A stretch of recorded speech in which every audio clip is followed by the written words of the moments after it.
السلام علیکم میرے پیارے ریڈرز، امید کرتی ہوں آپ سب خیریت سے ہوں گے۔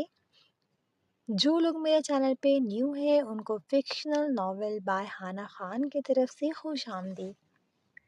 آج کے ایپیسوڈ کے جانے پڑھنے سے پہلے سب میرے تمام ریڈرز کو بہت بہت عید مبارک۔ ایپیسوڈ کو لائک لازمی کیجیے گا، چینل کو سبسکرائب کر دیں، اس کے علاوہ کامنٹ باکس میں اپنی قیمتی رائے کا اظہار لازمی کریں۔ تو چلتے ہیں آج کے ایپیسوڈ کی جانب۔ طلبگار عشقم از قلم ہانا خان، قسط نمبر 31۔ ابھی سب دوبارہ اپنے ناشتے کی طرف مشغول ہی ہوئے تھے کہ ڈرائنگ روم میں ایک مضبوط اور روبدار اور بھاری آواز میں سلام کی آواز گونجی۔ یہ وہی سحر انگیز آواز تھی جو آج پھر سالوں بعد خان حویلی میں گونجی تھی۔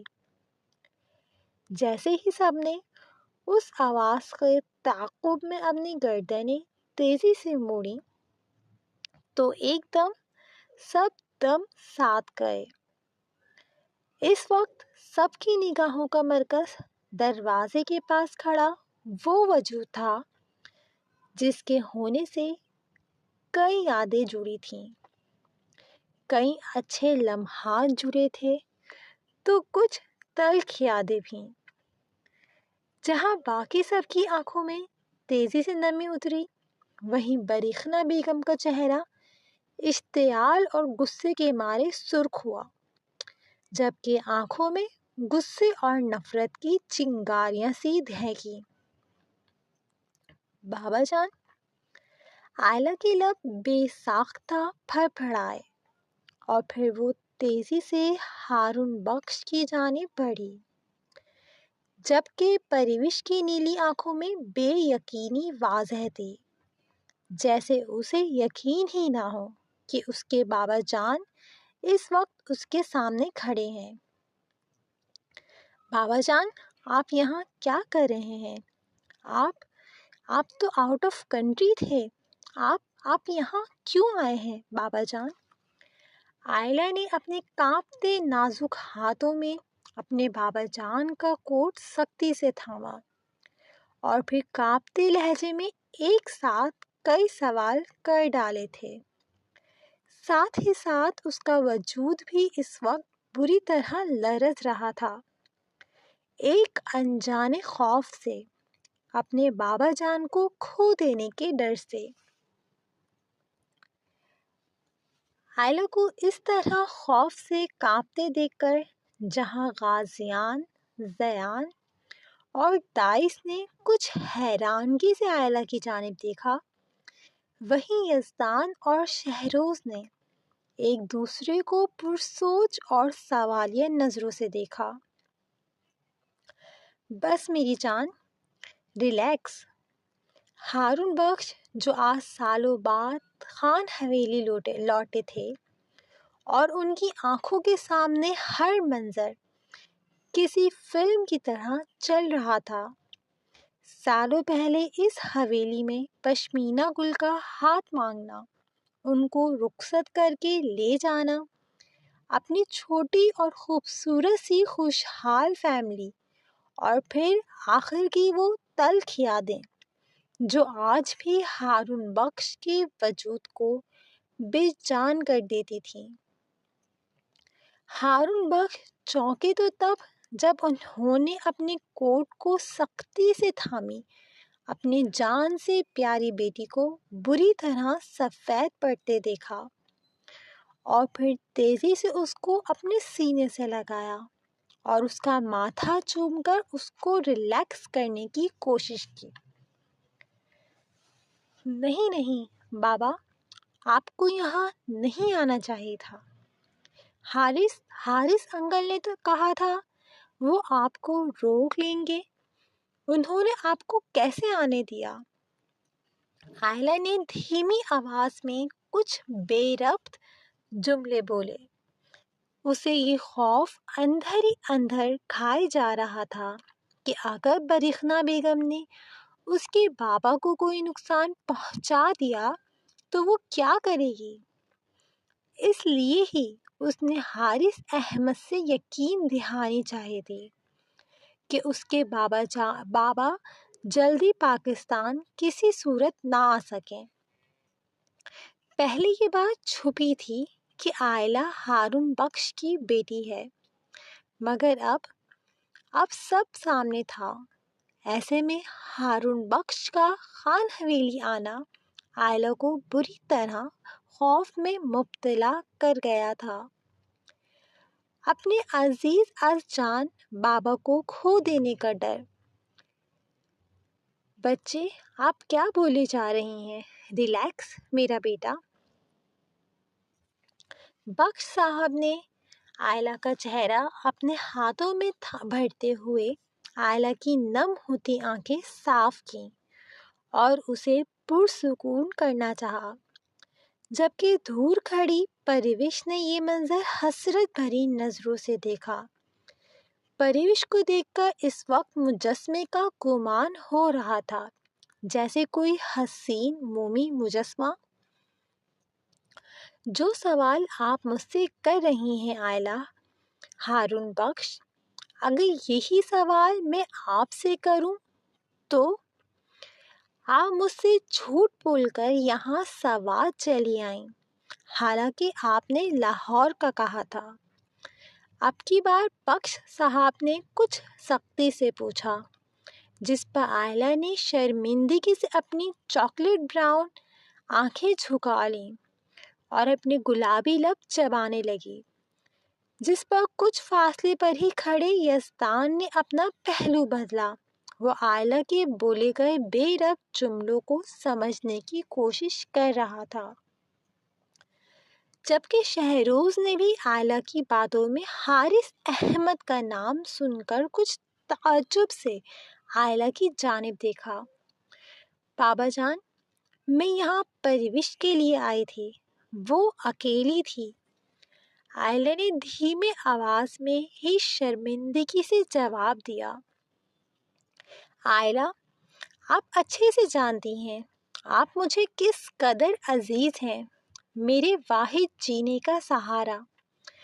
برسوں پہلے آپ کی مورے نے سالوں پہلے مجھ سے صرف میری محبوب بیوی ہی نہیں چھینی تھی، بلکہ میری بیٹی، میری گڑیا، میرا خون بھی چھینا تھا۔ اس وقت صرف آپ تھیں میرے ساتھ۔ میں نے آپ کو منع کیا تھا نا کہ آپ یہاں نہیں آئیں گی۔ آپ نے کہا آپ صرف گڑیا کے بارے میں جاننا چاہتے تھے۔ میں نے آپ کو اجازت دے دی، کیونکہ میں بھی اپنی گڑیا کے بارے میں جاننا چاہتا تھا، لیکن آپ مجھے یہاں بغیر بتائے چلی آئیں۔ اگر آپ کو کچھ ہو جاتا تو؟ بخش صاحب نے شکوے بھری آنکھوں سے عائلہ کی جانب دیکھا، جبکہ ہارون بخش نے کہ ادا کیے گئے لفظوں پر پروش کا نازک دل بری طرح ٹوٹا۔ تو کیا اس کے بابا کو اس کی فکر نہیں تھی؟ یہ سوال تیزی سے پروش کے ذہن میں ابھرا۔ بابا جان، ایسی بات نہیں ہے، آئی ایم سوری، میں آپ کو سب بتاؤں گی، لیکن ابھی اسی وقت ہم لوگ یہاں سے جا رہے ہیں، آپ پلیز یہاں سے چلیں۔ آپ جو کہیں گے میں سب مان لوں گی، بس آپ یہاں سے چلیں پلیز۔ عائلہ نے تیزی سے بخش صاحب کا ہاتھ اپنے ہاتھوں میں مضبوطی سے تھاما۔ اس وقت خوف عائلہ کے انگ انگ سے جھلک رہا تھا۔ عائلہ کی بات پر اب کی بار سب نے کچھ تعجب سے عائلہ کی جانب دیکھا۔ شیرنی کی طرح دھاڑتی ہوئی اور چٹان کی طرح مضبوط لڑکی کا اس طرح خوفزدہ ہونا کسی کے سمجھ نہیں آ رہا تھا، جبکہ بریخنا بیگم، جن کی آنکھوں میں کچھ دیر پہلے اشتعال کی سرخی تھی، وہاں اب شیطانی چمک ابھری تھی۔ ہم نے ہارون کو بلایا ہے اور ہماری حویلی سے کوئی بھی ہماری اجازت کے بغیر نہیں جا سکتا۔ خاقان خانزادہ نے اپنی روبدار آواز میں آئلہ کی بات کی نفی کی۔ خاقان خانزادہ کی آواز پر جہاں آئلہ کے ہلتے لبوں پر قفل لگا، وہیں یزدان نے شکوے سے اپنے داجی کی جانب دیکھا۔ وہ سمجھ چکا تھا کہ کیوں سالوں بعد ہارون بخش کو خان حویلی بلایا گیا تھا۔ داجی، 1 منٹ یزدان خانزادہ، ہمیں اپنی بات مکمل کر لینے دو۔ یزدان جو ابھی کچھ بولنے ہی والا تھا، خاقان خانزادہ نے ہاتھ اٹھا کے اسے روکا، جبکہ آئلہ بھی اب تیزی سے خاقان خانزادہ کی طرف گھومی۔ اب کہ اس کی آنکھوں میں نمی اور خوف نہیں بلکہ غصے سے بھڑکتی چنگاریاں تھیں جو اس وقت خاقان خانزادہ پر جمی تھیں۔ کیوں بلایا ہے میرے بابا کو آپ نے؟ مجھے بتائیں، کیسے بلیک میل کیا ہے؟ انہیں سالوں پہلے ہماری فیملی اجاڑ کر آپ کو سکون نہیں ملا تھا، جو ایک بار پھر ہمارا آشیانہ اجاڑنا چاہتے ہیں؟ ایک بات یاد رکھیے گا، اگر اب کی بار میرے بابا کو اتنی سی بھی خروش آئی تو میں آپ کی یہ بڑی سی حویلی جلا کر راکھ کر دوں گی، سمجھے آپ؟ آئلہ نے انگلی اٹھا کر ایک ایک لفظ چباتے ہوئے ادا کیا، جبکہ اس کے لہجے میں اس وقت شیرنی سی گھرراہٹ تھی۔ آئلہ، دماغ خراب ہے؟ یہ کس لہجے میں تم اپنے نانا جان سے بات کر رہی ہو؟ ہوش میں ہو؟ آئلہ کے اس انداز پر جہاں خاقان خانزادہ کی سرمئی آنکھوں میں نمی تیری، وہیں دوسری طرف بخش صاحب نے خاقان خانزادہ سے لاکھ اختلاف ہونے کے باوجود آئلہ کو سختی سے ٹوکا۔ وہ ہرگز نہیں چاہتے تھے کہ کوئی ان کی تربیت پر انگلی اٹھائے۔ بابا جان، بالکل ٹھیک کہہ رہی ہوں میں۔ سالوں پہلے ان کے لیے گئے ایک فیصلے نے ہماری ہستی کھیلتی فیملی کو اجاڑ کر رکھ دیا تھا، اور آج سالوں بعد یہ یہاں آپ کو بلا کر مجھ سے میرے بابا جان بھی چھیننا چاہتے ہیں۔ آئلہ نے اپنی سرخ ہوتی ڈارک براؤن آنکھوں میں بے تحاشا نفرت لیے ایک ایک لفظ چبایا، ایک ایک لفظ کہا۔ صحیح کہا، سالوں پہلے تمہارے باپ کو سزا نہیں ملی تھی، اب ملے گی۔ اچھا کیا آپ نے ماموں جان، جو اس شخص کو واپس بلا لیا۔ برکھنا بیگم نے آگے بڑھ کر شاطرانہ انداز میں زہر آلود الفاظ کہے۔ زبان سنبھال کر بات کرو تم نیچ عورت، ورنہ تمہاری زبان گدی سے کھینچ لوں گی، سمجھی تم؟ آئلہ ہر لحاظ اور عارض احمد کی دی گئی نصیحتوں کو بالائے طاق رکھ کر برکھنا بیگم پر جھپٹی، کیونکہ یہاں اب بات اس کے جان سے پیارے بابا جان کی تھی۔